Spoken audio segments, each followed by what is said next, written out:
आप सुन रहे हैं मुंशी प्रेमचंद की लिखी मानसरोवर भाग 1 की कहानी पूस की रात।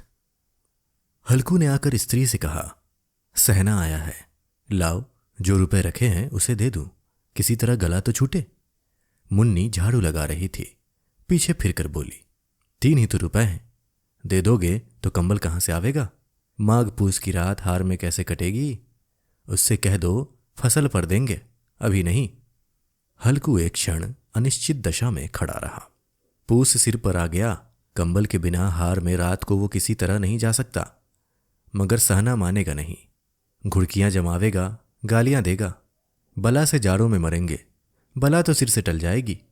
ये सोचता हुआ वो अपनी भारी भरकम डील लिए हुए, जो उसके नाम को झूठ सिद्ध करता था, स्त्री के समीप आ गया और खुशामद करके बोला, ला दे दे, गला तो छूटे, कम्बल के लिए कोई दूसरा उपाय सोचूंगा।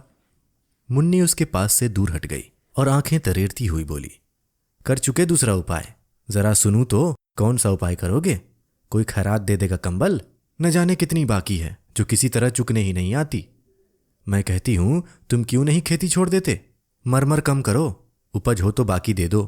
चलो छुट्टी हुई, बाकी चुकाने के लिए ही तो हमारा जन्म हुआ है। पेट के लिए मजूरी करो, ऐसी खेती से बाज आए। मैं रुपए न दूंगी, न दूंगी। हल्कू उदास होकर बोला, तो क्या गाली खाऊं? मुन्नी ने तड़प कर कहा, गाली क्यों देगा? क्या उसका राज है? मगर यह कहने के साथ ही उसकी तनी हुई भौएं ढीली पड़ गईं। हल्कू के उस वाक्य में जो कठोर सत्य था, वो मानो एक भीषण जंतु की भांति उसे घूर रहा था। उसने जाकर आले पर से रुपए निकाले और लाकर हल्कू के हाथ पर रख दिए। फिर बोली, तुम छोड़ दो अब किसे खेती, मजूरी में सुख से एक रोटी तो खाने को मिलेगी, किसी की धौंस तो न रहेगी। अच्छी खेती है, मजूरी करके लाओ, वो भी उसी में झोंक दो, उस पर धौंस। हल्कू ने रुपए लिए और इस तरह बाहर चला मानो अपना हृदय निकाल कर देने जा रहा हो। उसने मजूरी से एक एक पैसा काट कपट कर 3 रुपए कम्बल के लिए जमा किए थे। वो आज निकले जा रहे थे।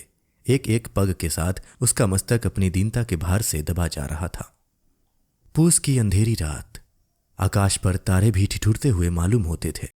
हल्कू अपने खेत के किनारे ऊख के पत्तों की एक छतरी के नीचे बांस के खटोले पर अपनी पुरानी गाढ़े की चादर ओढ़े पड़ा कांप रहा था।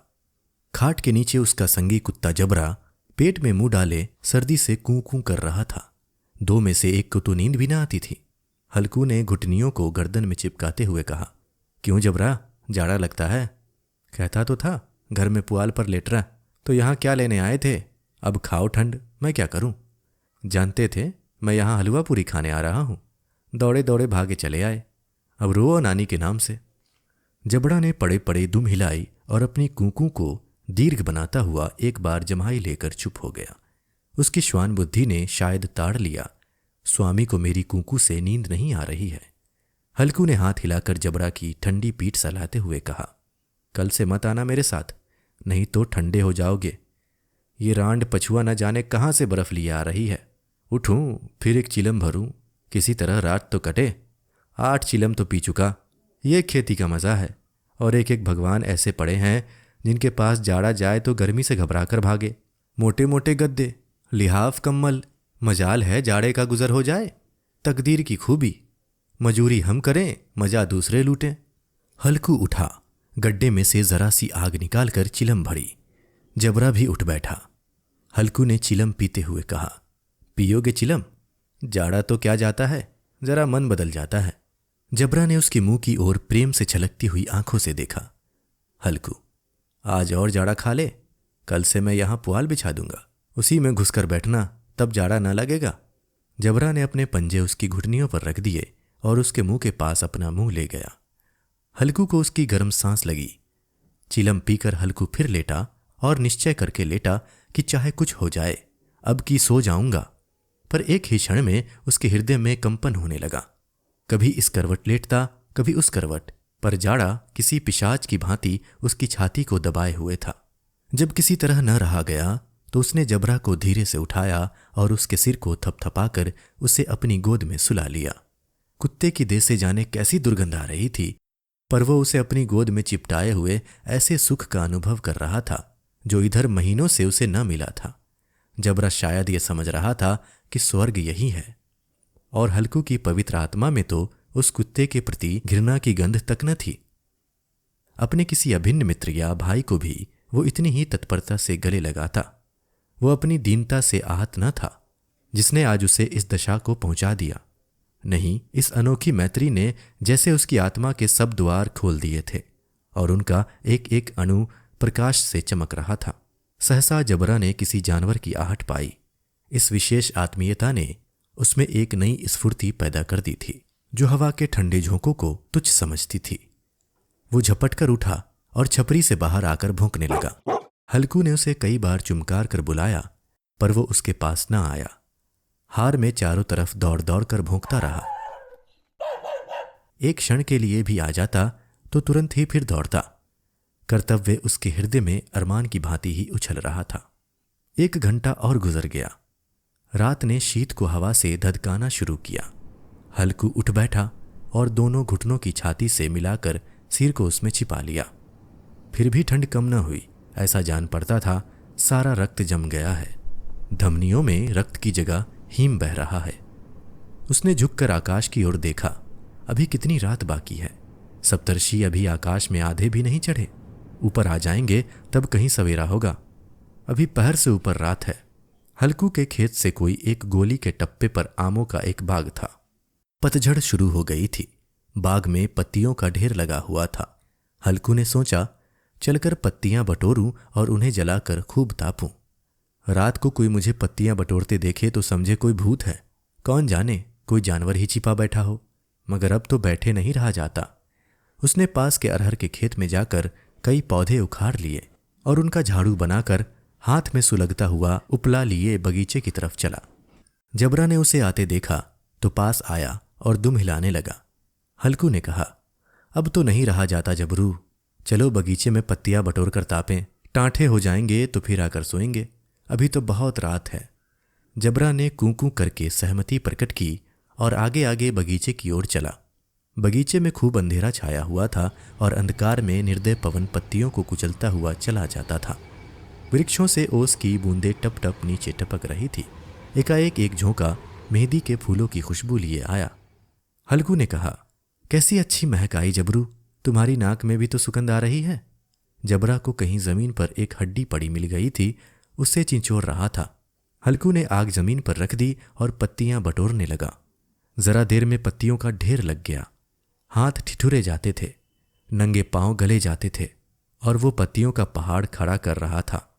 इसी अलाव में वो ठंड को जलाकर भस्म कर देगा।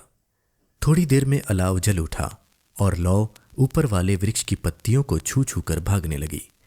इस अस्थिर प्रकाश में बगीचे के विशाल वृक्ष ऐसे मालूम होते थे मानो उस अथाह अंधकार को अपने सिरों पर संभाले हुए हो। अंधकार के उस अनंत सागर में ये प्रकाश एक नौका के समान हिलता मचलता हुआ जान पड़ता था। हल्कू अलाव के सामने बैठा आग ताप रहा था। एक क्षण में उसने दोहर उतार कर बगल में दबा ली। दोनों पांव फैला दिए मानो ठंड को ललकार रहा हो। तेरे जी में जो आए सो कर। ठंड की असीम शक्ति पर विजय पाकर वो विजय गर्व को हृदय में छुपा न सकता था। उसने जबरा से कहा, क्यों जब्बर, अब ठंड नहीं लग रही है? जब्बर ने कूकू करके मानो कहा, अब क्या ठंड लगती ही रहेगी? पहले से ये उपाय न सूझा? नहीं इतनी ठंड क्यों खाते? जब्बर ने पूंछ हिलाई। अच्छा आओ इस अलाव को कूद कर पार करें, देखें कौन निकल जाता है। अगर जल गया बच्चा तो मैं दवा न करूंगा। जब्बर ने उस अग्निराशि की ओर कातर नेत्रों से देखा। मुन्नी से कल न कह देना, नहीं तो लड़ाई करेगी। ये कहता हुआ वो उछला और उस अलाव के ऊपर से साफ निकल गया। पैरों में जरा लपट लगी पर वो कोई बात न थी। जबरा आग के गिर्द घूमकर उसके पास आ खड़ा हुआ। हल्कू ने कहा, चलो चलो इसकी सही नहीं, ऊपर से कूद कर आओ। वो फिर कूदा और अलाव के इस पार आ गया। पत्तियां जल चुकी थी। बगीचे में फिर अंधेरा छा गया था। राख के नीचे कुछ कुछ आग बाकी थी जो हवा का झोंका आ जाने पर जरा जाग उठती थी, पर एक क्षण में फिर आंखें बंद कर लेती थी। हल्कू ने फिर चादर ओढ़ ली और गर्म राख के पास बैठा हुआ एक गीत गुनगुनाने लगा। उसके बदन में गर्मी आ गई थी, पर ज्यों-ज्यों शीत बढ़ती जाती थी उसे आलस से दबाए लेता था। जबरा जोर से भौंककर खेत की ओर भागा। हल्कू को ऐसा मालूम हुआ कि जानवरों का एक झुंड खेत में आया है। शायद नील गायों का झुंड था। उनके कूदने दौड़ने की आवाजें साफ कान में आ रही थी। फिर ऐसा मालूम हुआ कि खेत में चर रही हैं। उनके चबाने की आवाज़ चर चर सुनाई देने लगी। उसने दिल में कहा, नहीं, जबरा के होते हुए कोई जानवर खेत में नहीं आ सकता, नोच ही डाले। मुझे भ्रम हो रहा है। कहाँ, अब तो कुछ नहीं सुनाई देता। मुझे भी कैसा धोखा हुआ। उसने जोर की आवाज़ लगाई, जबरा जबरा। जबरा भूखता रहा, उसके पास ना आया। फिर खेत के चरे जाने की आहट मिली। अब वो अपने को धोखा ना दे सका। उसे अपनी जगह से हिलना जहर लग रहा था। कैसा दंदाया हुआ था। इस जाड़े पाले में खेत में जाना, जानवरों के पीछे दौड़ना असह्य जान पड़ा। वो अपनी जगह से न हिला। उसने जोर की आवाज़ लगाई, लिहो लिहो लिहो। जबरा फिर भूख उठा। जानवर खेत चर रहे थे। फसल तैयार है, कैसी अच्छी खेती थी, पर ये दुष्ट जानवर उसका सर्वनाश किए डालते हैं। हल्कू पक्का इरादा करके उठा और 2-3 कदम चला, पर एकाएक हवा का ऐसा ठंडा, चुभने वाला, बिच्छू के डंक का सा झोंका लगा कि वो फिर बुझते हुए अलाव के पास आ बैठा और राख को कुरेद कर अपनी ठंडी देह को गरमाने लगा। जबरा अपना गला फाड़ डालता था। नील गायें खेत का सफाया किए डालती थीं और हल्कू गरम राख के पास शांत बैठा हुआ था। अकर्मण्यता ने रस्सियों की भांति उसे चारों तरफ से जकड़ रखा था। उसी राख के पास गर्म जमीन पर वो चादर ओढ़कर सो गया। सवेरे जब उसकी नींद खुली तब चारों तरफ धूप फैल गई थी और मुन्नी कह रही थी कि आज सोते ही रहोगे, तुम यहां आकर रम गए और उधर सारा खेत चौपट हो गया। हल्कू ने उठकर कहा, क्या तू खेत से होकर आ रही है? मुन्नी बोली, हाँ, सारे खेत का सत्यानाश हो गया। भला ऐसा भी कोई सोता है? तुम्हारे यहां मरैया डालने से क्या हुआ? हल्कू ने बहाना किया, मैं मरते मरते बचा, तुझे अपने खेत की पड़ी है? पेट में ऐसा दर्द हुआ कि मैं ही जानता हूं। दोनों फिर खेत के डांड पर आए। देखा, सारा खेत रौंदा पड़ा हुआ है और जबरा मड़ैया के नीचे चित लेटा है, मानो प्राण ही न हो। दोनों खेत की दशा देख रहे थे। मुन्नी के मुख पर उदासी छाई थी, पर हल्कू प्रसन्न था। मुन्नी ने निश्चिंत होकर कहा, अब मजूरी करके माल गुजारी भरनी पड़ेगी। हल्कू ने प्रसन्न मुख से कहा, रात को ठंड में यहां सोना तो ना पड़ेगा। अभी आप सुन रहे थे मुंशी प्रेमचंद की लिखी कहानी पूस की रात।